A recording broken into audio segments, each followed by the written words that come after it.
जम्मू कश्मीर में target killing का मामला थमने का नाम नहीं ले रहा है। जनूबी कश्मीर के जिला पुलवामा के अछन इलाके में दहशतगर्दों ने गोली मारकर एक कश्मीरी पंडित को कत्ल कर दिया।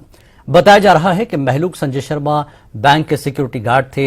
संजय शर्मा को गोली लगने पर इस अस्पताल मुंतकिल किया गया, लेकिन वहां डॉक्टरों ने उनकी मौत की तस्दीक की। संजय शर्मा के सीने पर 2 गोली लगने के निशान नजर आए। हमलावरों को पकड़ने के लिए पुलिस का इलाके में सर्च ऑपरेशन जारी है। उधर दहशतगर्द तंजीम TRF ने हमले की जिम्मेदारी कबूल की है।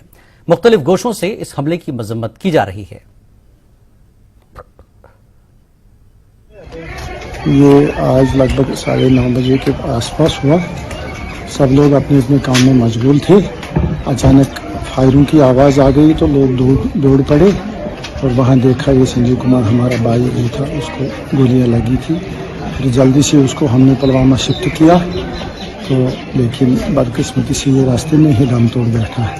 हमें बहुत अफसोस है इस बात का और हम कंडम करते हैं इसको। जिसने भी ये किया खून नाह किया।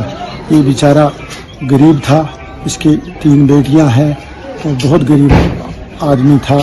ATM में काम कर रहा था, थोड़ा सा गुजारा हो रहा था इसका, लेकिन बदकिस्मती से किसी ने इसको मार डाला। जिसने भी उसको मार डाला वो दहशतगर्द है, वो इंसान नहीं है।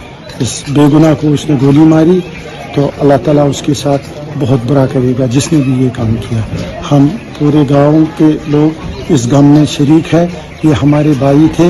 आज ये न कभी जम्मू गए न ये यहाँ से चले गए। ये हमारे साथ रह रहे थे, घुल मिल के भाईचारा था हमारा अच्छा, लेकिन बदकिस्मती से आज हमको दागदार कर दिया किसी दहशतगर्द ने। जिसने भी किया, जिस किस्म का वो आदमी है, जिस तंजीम के साथ है, चाहे वो कोई भी है, हम उसको बोलते हैं आपने एक खूनी नाहक किया, अल्लाह आपके साथ बुरा करेगा, अच्छा नहीं।